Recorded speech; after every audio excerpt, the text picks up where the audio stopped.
Friends, आप सभी का बहुत बहुत बहुत स्वागत है अन्नपूर्णा किचन में। आज हम बनाने जा रहे हैं लाई की बर्फ़ी। बहुत ही टेस्टी होती है।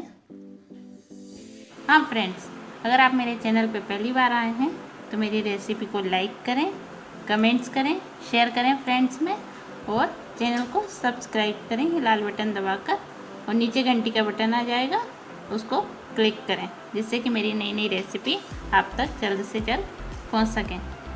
जा रहे हैं लाई की मिठाई, जिसे खील भी बोलते हैं। ये दीपावली पे यूज करते हैं और पूजन के बाद में अक्सर ऐसे ही पड़ी रहती है, कोई इसको खाना पसंद नहीं करता।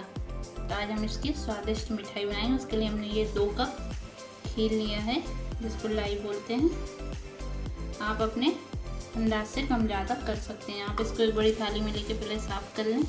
गैस ऑन करके हम इसमें लाई डाल लेंगे। ये 1 कप हो गया, ये दूसरा कप। अब इसको हम ऐसे ही रोस्ट करेंगे। अभी हमने इसमें घी नहीं डाला है।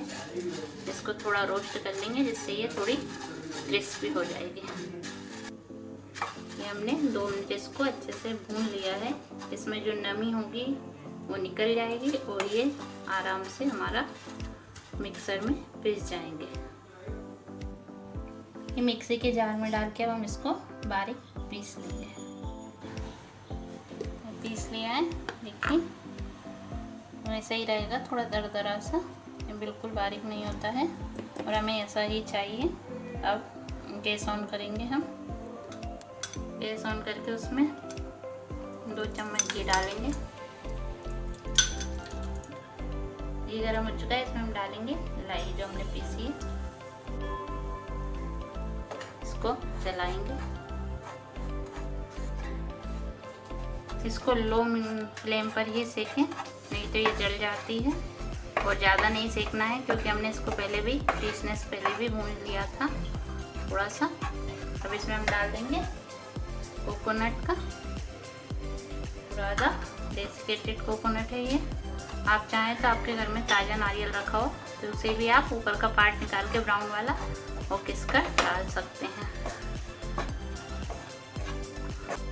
अच्छे से मिला लिया है, भून रहा है। इसमें हम डालेंगे थोड़ा सा मिल्क पाउडर। आप चाहें तो डालें, नहीं तो स्किप कर सकते हैं, या फिर इसकी जगह आप पिसी हुई मूंगफली या काजू का पाउडर भी डाल सकते हैं, उससे भी अच्छा टेस्ट आएगा। बस दीपावली पे अक्सर पूजा के लिए लाई जाती है, पर फिर वो पूजन के बाद में लाई ऐसे ही पड़ी रहती है, उसे कोई नहीं खाता है। इसलिए आप इसको एक बार मिठाई बनाकर ज़रूर देखें, तो सभी खा भी लेंगे और आपकी लाई भी पिकने से बच जाएगी।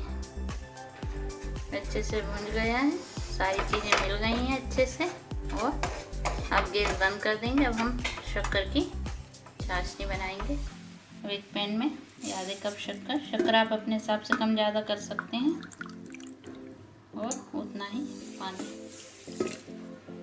इसको इस पे रख देंगे, शुगर को घुलने देंगे।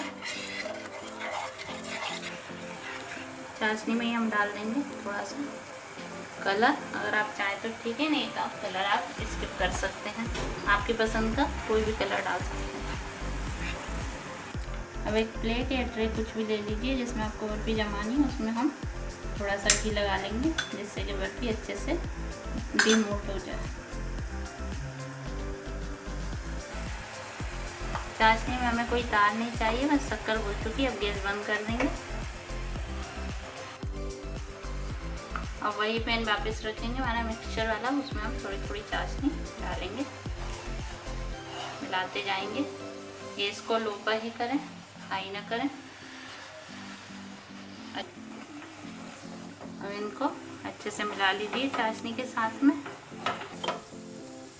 ये चाशनी में अच्छे से मिल चुका है सारा पाउडर, और चाशनी भी सोख कर ली है इसने सारी।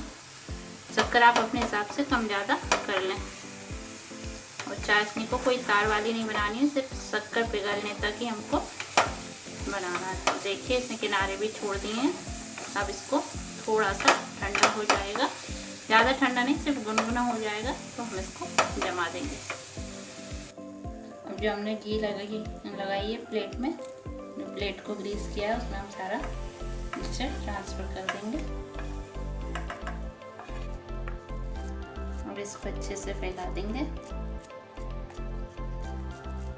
से इसको स्मूथ कर लेंगे।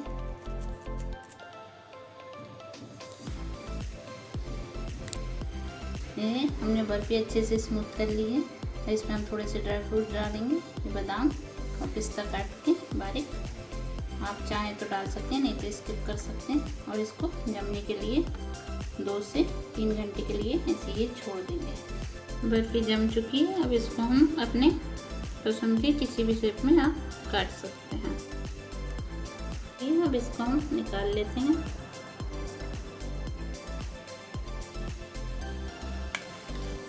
देखिए ये अच्छी बर्फी जमी है। देखिए इतनी अच्छी है, आप तोड़ेंगे भी तो बहुत सॉफ्ट है इसको, और खाने में भी उतनी ही स्वादिष्ट है। एक बार आप इसको बनाइए और खा के बताइए कमेंट्स में आपको ये बर्फ़ी कैसी लगी। और मेरे रेसिपी को लाइक शेयर कमेंट्स कीजिए, मेरे चैनल को सब्सक्राइब कीजिए। Thanks for watching, bye bye.